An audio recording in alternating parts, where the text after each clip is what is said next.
नमस्कार प्रिय दोस्तों, मैं हूं संतोष और मेरे तरफ से मेरे सभी प्यारे दोस्तों को रक्षाबंधन की हार्दिक बधाई। दोस्तों, रक्षाबंधन के अवसर पर एक विषय पर मैं आप सभी का ध्यान आकृष्ट करना चाहता हूं। आज से ठीक 2 वर्ष पूर्व, मतलब अंग्रेजी कैलेंडर से उससे 2-3 दिन ज़्यादा, 8 अगस्त 2020 को मैंने अपने गांव में एक कार्यक्रम किया था। वो कार्यक्रम था कि रक्षाबंधन के अवसर पर मैं अपने गांव की सभी लड़कियों से राखी बंधवाऊंगा। तो इस पर मेरे प्यारे जो कुछ दोस्त थे उन लोगों ने टीका टिप्पणी की, तरह तरह के लोग, तरह तरह का मत, परंतु मैं अपने मत पे अडिग था और ये कार्यक्रम मैंने आयोजित किया। मैंने सार्वजनिक रूप से हर घर लगभग अपने गांव में जाकर के अपने जो भी गांववासी हैं उनको ये निमंत्रण दिया कि कल आप अपने घर की बेटियों को भेजें और मैं एक निश्चित स्थान पर एक महावीर जी का मंदिर है, वहाँ मैं बैठा रहूँगा और वे आकर मुझे राखी बांध सकते हैं। करीब करीब 2-3 घंटा का मैंने समय दिया था और उतना देर मैं वहाँ बैठा रहा। इस दौरान मुझे इस बात की खुशी हुई कि जिन लोगों ने इस मेरी योजना को पसंद किया या हमारी नीति जिन्हें पसंद आई, लगभग 9-10 लड़कियां जो मेरे गांव की थी वो आई और मेरे को राखी बांधी।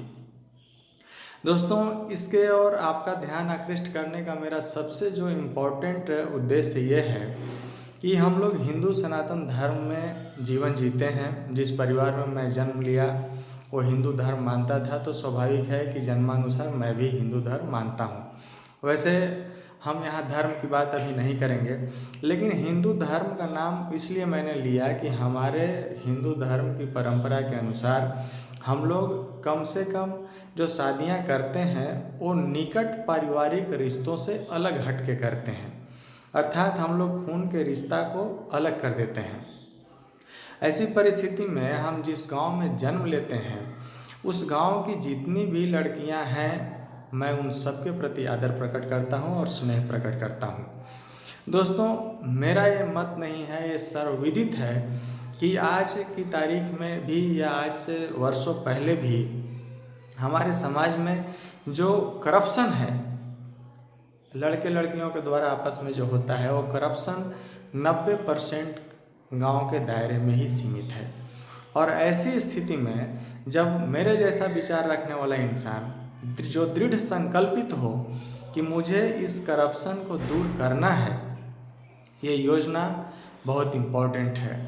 मैं ये बात बहुत सावधानीपूर्वक और बहुत सरलतापूर्वक आप सभी को ये समझाना चाहता हूँ कि हिंदू धर्म की परंपरा के अनुसार मानते हुए हम सिर्फ इतना करें कि जिस गांव में मेरा जन्म हुआ है उस गांव के जो भी हैं, चाहे वो किसी भी जाति के हों, किसी भी वर्ग के हों, किसी भी वर्ण से बिलोंग करते हों, उससे मेरा कोई मतलब नहीं है। हमारे हिंदू समाज की जो भी लड़कियां हैं उन्हें मैं अपनी बहन का दर्जा देता हूं और उनके प्रति सदैव आदर और स्नेह प्रकट करने का वचन देता हूं। ये एक लाइन मात्र समझने से और इसका आपस में पालन करने से हर गांव में जो शांति आएगी, वो शांति का आप सिर्फ कल्पना कीजिए कि अगर उन गांवों से आप जब तुलना करते हैं कि जिन गांव में इस तरह का भ्रष्टाचार है, इस तरह का करप्शन है, वहाँ उन लोगों का सामाजिक जो ताना बाना है वो किस प्रकार बिगड़ जाता है।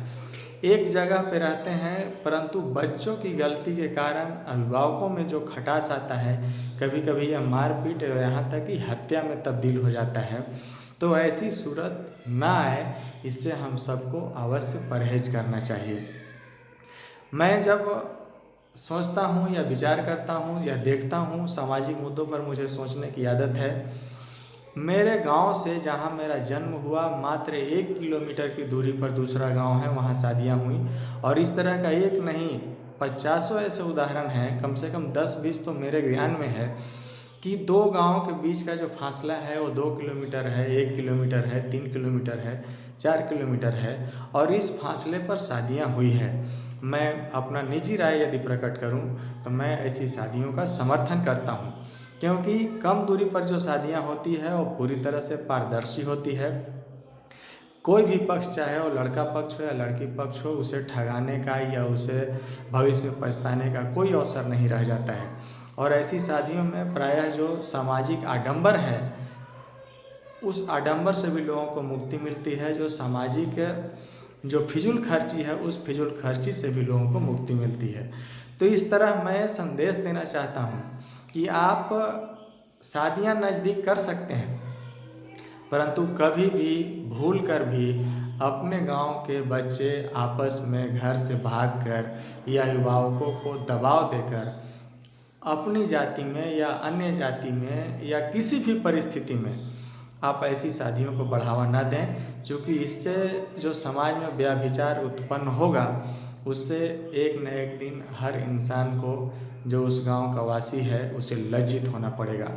और दोस्तों, आज से 2 वर्ष पूर्व जो कार्य मैंने किया था, मुझे इस बात की खुशी है कि हमारे गांव के जो वृद्धजन थे, उन लोगों ने इसकी बड़ी तारीफ़ की। और यहाँ तक कि जो मेरे परिवार के सदस्य थे, उन लोगों ने भी गर्व महसूस किया कि हमारे परिवार का एक सदस्य ऐसी सोच रखता है।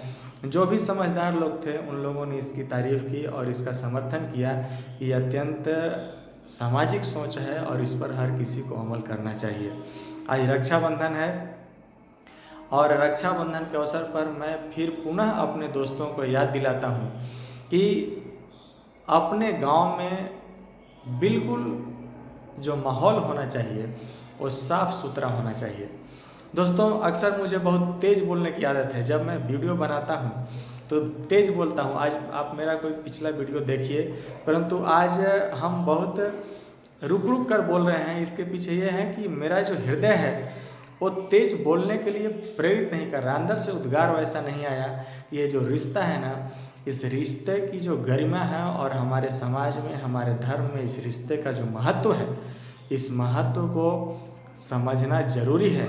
और जब हर एक इंसान इस रिश्ते के महत्व को समझ जाएगा, उसी दिन समाज में सामाजिक शांति की जो पौधा है और रोपित हो जाएगा और कुछ समय पश्चात ही आप इसके शीतल छाया में अपना जीवन व्यतीत कर सकते हैं, अर्थात समाज से संपूर्ण व्यभिचार अंत करने की घोषणा कर सकते हैं।